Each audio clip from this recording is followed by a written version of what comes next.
ठीक है। तोकुगावा वंश की जो स्थापना है वो 1603 ईस्वी में शुरू होकर ये 1867 तक, इनकी 1867 तक रही, और 1868 में जाकर जो है यह परिवर्तित हो गई और यहाँ पर जो है मेजी पुनर्स्थापन हुआ, है ना। मुत्सुहितो था वो। ओके, तो ये चीज आपने जो है वो ध्यान रखनी है ना। जैसे ये पोर्ट्समाउथ की संधि कब हुई? 1905 में। क्या हुआ था कि रूस और जापान के बीच में युद्ध हुआ, है ना। उस युद्ध में क्या हुआ कि जापान जीत गया। जापान एक छोटा सा राष्ट्र है, जबकि रूस एक बहुत विशाल काय, जैसे विशाल काय बोलते हैं, हाथी को बोलते हैं ना, बहुत बड़ा जो है ना, जायंट। ओके, तो क्या हुआ कि इस संधि के जो, इस युद्ध की जो समाप्ति हुई थी वो पोर्ट्समाउथ संधि के तहत हुई थी, जिसमें जापान को बहुत सारे अधिकार जो है प्राप्त हुए थे, और जापान एक बहुत बड़ी शक्ति के रूप में जो है वो उभर कर सामने आ गया, विश्व पटल पर आ गया। ठीक है, और रूस की मान सम्मान को बहुत गहरा धक्का लगा। क्लियर बेटा? कोमिंतांग, इसको KMT भी कहते हैं। तो इसके संस्थापक कौन थे?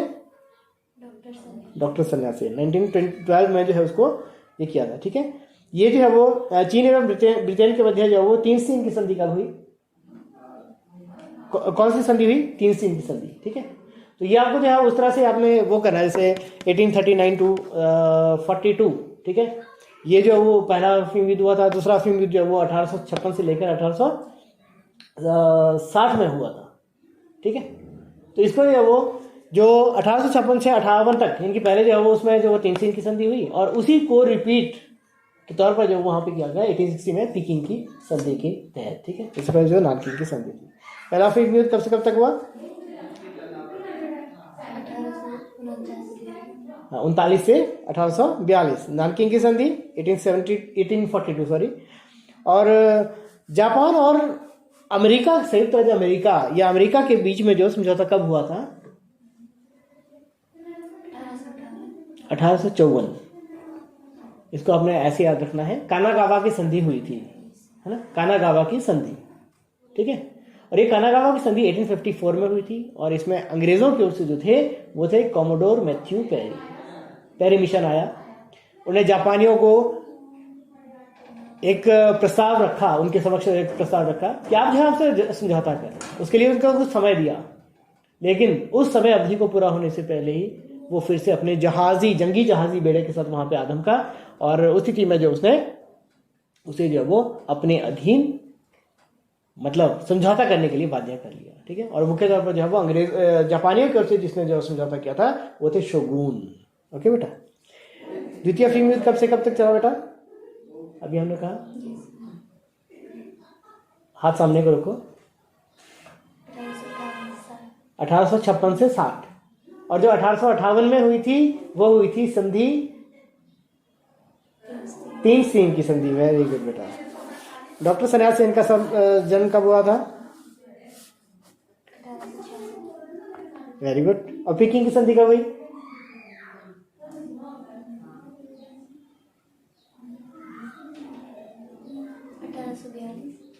नहीं, इसको ऐसे याद रखना है तुमने। सबसे पहले अंग्रेज, एक तरफ अंग्रेज लिख लिया, दूसरी तरफ जो है वो आपने चीन लिख लिया, है ना। दोनों के बीच में युद्ध हुए। युद्ध की शुरुआत को लेकर वो अफीम अंग्रेज चाहते थे कि अफीम को ज्यादा से ज्यादा बढ़ाया जाए, ताकि सीधे तौर पर आपने देखा नंबर 2 के इस तरह के जो कारोबार होते हैं उसमें आदमी को पैसा बहुत मिलता है ना, तो उससे उनका मुनाफा बहुत ज्यादा बढ़ना था। दूसरी तरफ नशे की एक सबसे बड़ा जो मतलब दुष्प्रभाव है वो क्या होता है, इससे व्यक्ति के चरित्र और स्वास्थ्य पर बहुत बुरा प्रभाव पड़ता है। तो वो चीज जो वो कौन बर्दाश्त नहीं कर पा रही थी? चीन नहीं कर पाई थी। इसीलिए उसने क्या किया, उसने अफीम के इस अनुचित व्यापार पर पाबंदी, लगाम लगाना जो है वो प्रयास किया। तो उससे पहले निवेदन किया, और जब निवेदन स्वीकार नहीं किया गया तो उसके बाद जो उनके पास एक ही मात्र जो है वो चारा बचा कि वो एक आवाज उठाए, एक विद्रोह करे या फिर युद्ध करे। और उसी के परिणामस्वरूप 1839 टू 42, 1839 से 1842 पहला अफीम युद्ध हुआ, और इस युद्ध की समाप्ति हुई नानकिंग की संधि के तहत। जब युद्ध समाप्त होता है तो वहां पे 2 मुख्य तौर पर जो है वो चीजें वहां पे थोपी जाती हैं हमारे सामने। पहला होता है युद्ध की क्षतिपूर्ति, इनकी नुकसान जो खर्च हुआ वहां पे वो हारे हुए पक्ष पे थोपा जाता है। और दूसरा क्या होता है? दूसरा होता है कि जिस बात को लेकर वो विवाद हुआ, संघर्ष हुआ या युद्ध हुआ, उसमें उसको आज़ादी मिलेगी। ठीक है, तो अंग्रेजों ने जो वो मतलब अगर वो जीते तो निश्चित तौर पर जो उसने अफीम के व्यापार को धड़ल्ले से और भी ज्यादा तेज कर दिया, और उसी का परिणाम क्या निकला? द्वितीय अफीम युद्ध हो गया 1856 में। फिर 2 वर्ष पश्चात इस युद्ध में मतलब बहुत हद तक, क्योंकि यहाँ पे इंग्लैंड फ्रांस इकट्ठे हो गए और इस स्थिति में जो जापान चीन की स्थिति वो कमजोर होगी, तो मजबूर होकर जो वो उसे एक संधि करने के लिए बाध्य होना पड़ा, तो वो थी 3 सीन की संधि।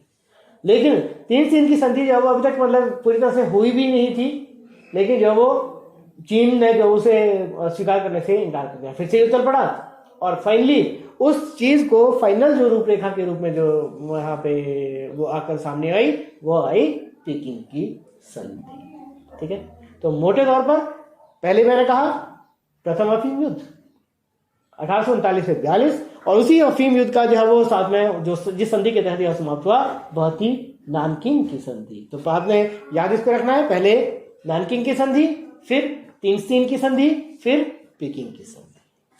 क्लियर? 1860 में। अच्छा, ये जापान में जो टोक्यो से लेकर योकोहामा तक रेल, क्योंकि जापान के बारे में जब हम बात करते हैं ना बेटा, तो आपने एक चीज यहां पे याद रखनी है कि जापान एशिया का एकमात्र साम्राज्यवादी देश था। ओके, साम्राज्यवाद का मतलब क्या है? साम्राज्यवाद वैसे भी हमसे पूछा जाता है, साम्राज्यवाद शब्द का अर्थ क्या अर्थ है? तो साम्राज्यवाद को इंग्लिश में कहा जाता है इंपीरियलिज्म, जो एक शब्द इंपीरियम से बना है, और इंपीरियम का जो अर्थ होता है वो होता है शक्ति के बल पर दूसरों के क्षेत्र पर अधिकार करना, है ना बेटा? तो ये जो चीज थी तो वो साम्राज्यवादिता कहलाती है।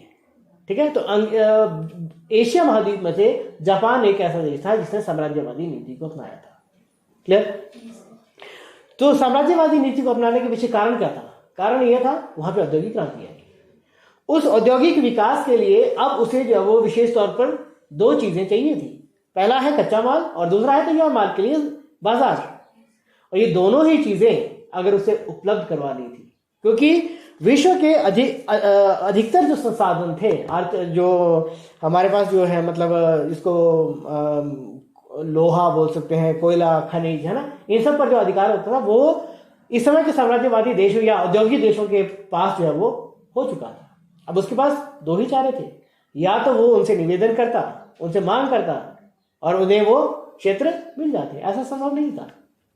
ठीक है, तो फिर भी उसने क्या किया? उसने पहले अपने आंतरिक क्षेत्रों तक मतलब अपनी पहुंच तक को मजबूत करने के लिए उसने क्या किया? रेलवे लाइन का वहां पे सबसे पहले विकास किया। और जापान के संदर्भ में आपने एक चीज याद रखनी है कि वहां पे विशेष तौर पर जो 1870 का जो समय था, ठीक है, क्योंकि वो समय था जहां पर उसने समुचित विकास किया। मेजी पुनः स्थापित हो गया 1868 में मुत्सुहितो द्वारा, और उसके बाद उसने हर चीज पर ध्यान देना शुरू किया, रेल लाइन का विकास, विस्तार। ठीक है, 1872 72 1870 से 72 तक ये वो समय था जिस समय विभिन्न प्रकार की आर्थिक गतिविधियों को प्रफुल्लित या प्रोत्साहित करने का प्रयास किया गया। और साथ में ये वो समय था जहां पे जापान में प्राइमरी जो एजुकेशन थी उस पर जो है उसको शुरू करने को गए, और उसके बाद जो है ये सिलसिला आगे बढ़ता है 1877 में, 1894 में ना, तो ये सिलसिला जो है निरंतर जो आगे बढ़ता चला गया। ठीक है, जैसे कि ये हो गया 72 में, और उसके बाद है बैंकिंग जो सिस्टम था, बैंकिंग सिस्टम और आपका प्राइमरी एजुकेशन, ये 72 में हो गया। मेजी संविधान कब लागू हुआ? 1889 1889 ईस्वी में, है ना। और चियांग काई शेक की मृत्यु कब हुई?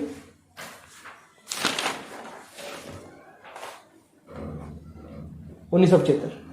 ठीक है, जब आप फ्री होंगे ना जी मैम, बड़ी खबर से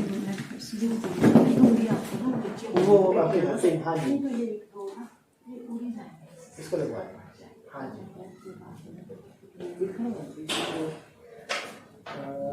चलो मैं नीचे आया, नहीं ट्रांसफर ऊपर वाला ना, ट्रांसफर है ये इकट्ठा ही है ना, तो ये डिस्प्ले उसको वो करना, और दूसरे में उन्हें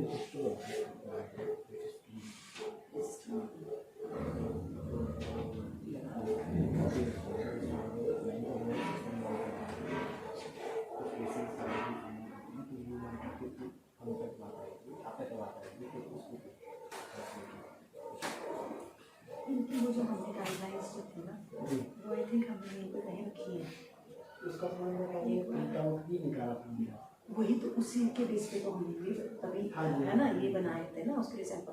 तो आई थिंक उसमें सारा कुछ होगा, सॉफ्ट कॉपी है उसको देख लेना। ठीक है बेटू, ठीक है। तो बात हमारी कंप्लीट होगी। चियांग काई शेक कौन थे? डॉक्टर सन्याल सेन के उत्तराधिकारी थे। लेकिन चियांग काई शेक की एक बहुत बड़ी खामी ये थी, जो जहां तक हम दोनों को अगर कंपेयर करें तो डॉक्टर सन्याल सेन एक ऐसे शख्स थे जिन्होंने साम्यवादियों और उदारवादियों को एक साथ वो आगे लेकर गए, ठीक है। लेकिन उनकी मृत्यु के उपरांत जो सत्ता संभाली वो संभाली चियांग काई शेक ने। लेकिन चियांग काई शेक ने क्या किया? उन्होंने साम्यवादियों का दमन करने का प्रयास किया। वो राष्ट्रवादी थे, ठीक है। इस प्रकार से उन दोनों के बीच में जो खाई थी ना, जो मनमुटाव था, जो मतलब विरोधाभास था, वो बढ़ता चला गया। और इस कदर बढ़ गया कि 1949 में जाकर एक नई क्रांति को उसने जो है जन्म दिया, और वो कहलाती है 1949 ईस्वी की चीन की साम्यवादी क्रांति। क्लियर? दो क्रांतियां हुई चीन में। एक हुई 1911 में। 1911 और 1949 ईस्वी दोनों ही क्रांतियों की अगर मैं तुलना करूं तो मैं ये कहूंगा कि 1911 ईस्वी का जो चीनी क्रांति का जो परिणाम निकला वो निकला कि वहां पर मंचू वंश के शासन का अंत हो गया। क्लियर? मंचू वंश के शासन का अंत हो गया। और 1949 ईस्वी की जो है क्रांति के परिणामस्वरूप क्या हुआ कि वहां पर राष्ट्रवादियों को चीन छोड़कर ताइवान जाना पड़ा, और चीन पर जो अधिकार हुआ वो हुआ साम्यवादियों का। क्लियर? माओ से तुम साम्यवादियों के एक बहुत बड़े नेता थे। क्लियर बेटा? ये भी आपको पता है कि शोगुन का अर्थ, शब्द का अर्थ क्या है? प्रधान सेनापति, है ना। अच्छा, एक वहां पे जो बहुत सारे द्वीप हैं, है ना, लेकिन 4 बड़े द्वीप हैं, उनके नाम क्या क्या है? होशु, क्योशु, शिकोक्यू, होकोइदो। ठीक है, वेरी गुड। फुकोकू क्योहे क्या है?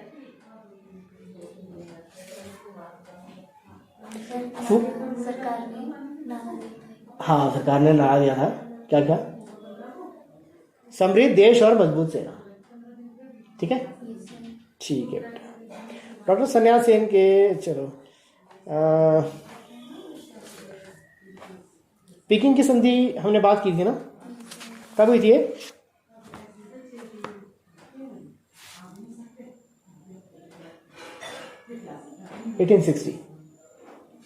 है ना। फिर से I am repeating, I am going to repeat कि 1842 में नानकिंग की संधि, 1858 में तीनसिन की संधि, और 1860 में पीकिंग की संधि हुई। ओके, तो ये 3 चीजें जो वो आपने इसी तरह से याद रखनी है। ओके, तो औद्योगिक क्रांति कौन से देश में आई सबसे पहले, और कृषि क्रांति कौन से देश में आई? प्रथम लोहे का पुल कहाँ बना था?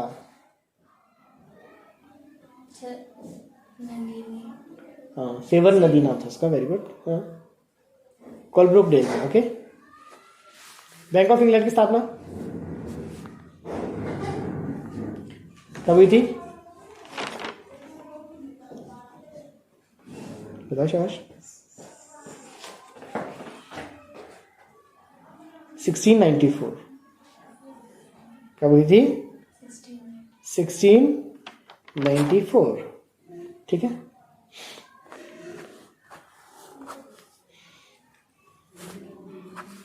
काला सोना किसको कहा जाता है? काला सोना, हाँ, कोयला और पेट्रोलियम का ना। ठीक है जी। सोहो फाउंड्री की स्थापना, ये मैथ्यू बॉल्टन और जो जेम्स वॉट थे उनका एक संयुक्त एक प्रयास था, है ना। पीटरलूट नरसंहार क्या था, बता सकते हो? कब हुआ था ये?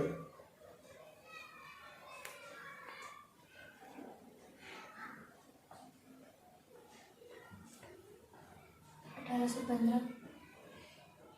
1815 में जो था वो था अनाज कानून, है ना। अनाज कानून का अगर आप बता सकते हो अनाज कानून क्या था? कॉनलॉज। जी सर।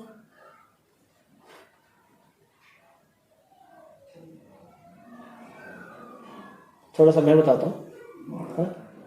क्या था एक्चुअल में जो है, जैसे मान लेते हैं कि मैं अगर एक बड़ा मतलब बड़ा अगर किसान हूँ, है ना, जमींदार हूँ, बहुत बहुत मेरे पास अगर भूमि हो, ठीक है, भूमि पर मेरा नियंत्रण हो, तो उस स्थिति में जो पैदावार होगी उसकी मूल्य जो है मुझे ज्यादा से ज्यादा मिले, इसके लिए मैं प्रयास करूंगा ना, ठीक है।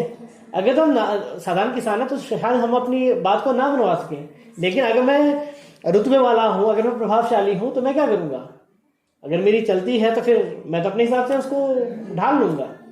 तो होता क्या है, अक्सर इकोनॉमिक एस्पेक्ट में होता क्या है कि जब किसी वस्तु की बहुत ज्यादा मांग बढ़ जाती है ना, तो वस्तु की कीमत बढ़ जाती है, ठीक है। और उस वस्तु की मांग को कम करने के लिए हमें कई बार क्या करना पड़ता है, अपनी जो हमारे फॉरेन पॉलिसीज होती हैं, तो उसमें क्या करना पड़ता है, जो इंपोर्ट ड्यूटी होती है वो उसे कम कर लेते हैं हम, है ना, आयात कर जो है कम कर लेते हैं। तो स्थिति में दूसरे देशों से सामान को मंगवाया जाता है ताकि उस मांग को जो की बढ़ोतरी जो है उसको कम किया जा सके।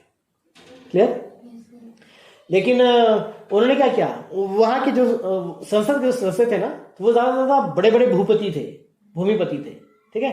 तो उन्होंने जो है एक कानून वहां पे पारित कर दिया, अनाज की कानून का एक ऊपरी दर जो है निर्धारित कर दी, जब तक उसकी कीमत वहां तक ना पहुंच जाए तब तक जो है विदेशों से अनाज आयात नहीं किया जाएगा। और उसका सीधे तौर पर उसका कारण क्या था, वस्तु की कीमतें बढ़ेंगी तो फायदा उनका ज्यादा से ज्यादा बढ़ जाएगा, जिसके लिए क्या हो गया, लेकिन गरीब आदमी के लिए बहुत बड़ी समस्या होगी, बहुत बड़ी चुनौती होगी, उनका जीवन यापन मुश्किल हो गया। और उस चीज से निपटने के लिए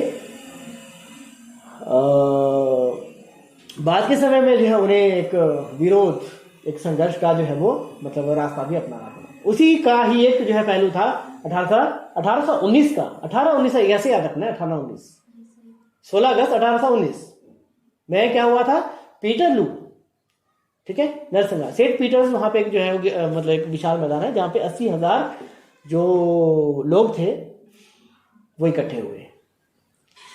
मतलब उनकी बहुत सारी मांगे थी और उसमें से मुख्य जो थी वो अनाज की कीमतों को कम करने के लिए या अनाज कानून के विरोध में थी, ठीक है। लेकिन जो है उन पर क्या हुआ, जबरन उन पर जो है वो दमनकारी नीति जो अपनाई गई, जिसके परिणाम स्वरूप जो है बहुत सारे लोग उसमें, जैसे उसमें कहा गया है कि गोलियां चलाने के परिणाम स्वरूप जो है वहां पे 11 लोगों की मृत्यु हुई और 400 से अधिक घायल हुए। ये सिर्फ एक रिपोर्ट है, वास्तव में हो सकता है कि आंकड़ों में बहुत ज्यादा फर्क भी रहा होगा। तो ऑस्ट्रेलिया की खोज, जेम्स। हाँ, जेम्स कुक किसको पहले माना है, लेकिन अब जो है इसमें माना जा रहा है वो है विलियम जोन्स, ठीक है, विलियम जोन्स। वेरी गुड बेटा। कोलंबस गुआनाहानी कब पहुंचा था?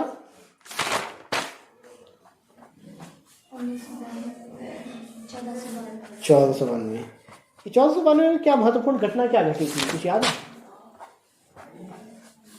क्या घटी थी? किसकी खोज हुई थी 1492 में? अमेरिका। Very good. किसने की थी? क्रिस्टोफर कोलंबस ने। Very good. एक सवाल मैं पूछूंगा कि एक कैथेड्रल क्या थे बेटा? कैथेड्रल क्या थे?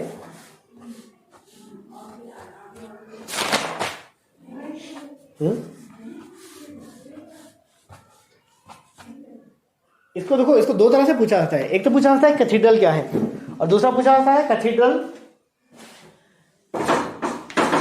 नगर क्या थे। ठीक है, दोनों ही कंडीशंस में मैं एक चीज यहां पे कहना चाहूंगा कि कैथेड्रल क्या है। कैथेड्रल जो है एक विशाल चर्च है। 12वीं सदी में क्या हुआ, फ्रांस में विशाल गिरजाघर, चर्च को गिरजाघर भी कहते हैं, ओके। तो विशाल गिरजाघरों का निर्माण जब शुरू हुआ और उसके परिणाम स्वरूप क्या हुआ कि इन्हें जो है वो क्या नाम दिया गया, कैथीड्रल। ठीक है, कैथीड्रल तो ये हो गया, ओके। इन विशाल गिरजाघरों को बनाने के लिए जो लोगों ने बड़े बड़े उद्योगपति या भूमिपतियों ने या समस्त धनी व्यक्तियों ने और जनसाधारण ने भी जो खुलकर दान किया, जिसके परिणामस्वरूप उनका निर्माण हो सका। ठीक है, अब यहाँ पे क्या हुआ कि कई जगह इन्हीं कैथेड्रल, ये जो विशाल जो गिरजाघर थे, इन्हीं के समीप विशाल गिरजाघरों का निर्माण, विशाल नगरों का निर्माण हो गया या अस्तित्व में आए, और वही क्या कहलाए, कैथेड्रल नगर कहलाए। क्लियर बेटा? ठीक है। एक लियोनार्डो डी विंसी थे, किस चीज के लिए प्रसिद्ध है ये? हाँ, इनके द्वारा दो प्रसिद्ध जो है चित्र बनाए गए थे। एक था मोनालिसा। मोनालिसा का जो चित्र है वो विश्व भर में प्रसिद्ध है। किस बात के लिए? हाँ, अपनी मनमोहक मुस्कान के लिए। क्योंकि मुस्कान क्या है? मुस्कान जो है वो क्या है? भाव है, और भावों को चित्र में व्यक्त करना बहुत बड़ी कला है। हम चित्र बना सकते हैं, तुम या मैं भी जो वो, अगर हम कोशिश करें तो हम किसी का एक पोर्ट्रेट या किसी का जो है वो मतलब एक चित्र बना तो लेंगे, ठीक है, लेकिन भाव क्या होते हैं? इमोशंस क्या होते हैं? जैसे एंगर, फियर, ठीक है, स्माइल, मतलब जिसको आप मुस्कान कहते हैं, वो उस चीज को जो वो उसमें लेकर आना एक बहुत ही बड़ी मतलब कला है। ठीक है, तो उसमें महारत थे लियोनार्डो डी विंसी, और ये जो वो था चित्र था वो अपनी मनमोहक मुस्कान के लिए इसी प्रकार से क्या था? विश्व प्रसिद्ध था। ठीक है बेटा, तो वेरी गुड। और इसी तरह से जो आपने ये करना है, और करना ये है कि हर रोज के लिए थोड़ा थोड़ा इसी तरह से कुछ वेरी शॉर्ट आंसर टाइप, कुछ फिल इन द ब्लैंक्स, कुछ शॉर्ट आंसर टाइप, और कुछ थोड़े से बड़े क्वेश्चन जो वो हर रोज के इसे लेकर जो है वो करने। ठीक है, वेरी गुड। इसी तरह से जो अपने प्रयास जारी, ठीक है।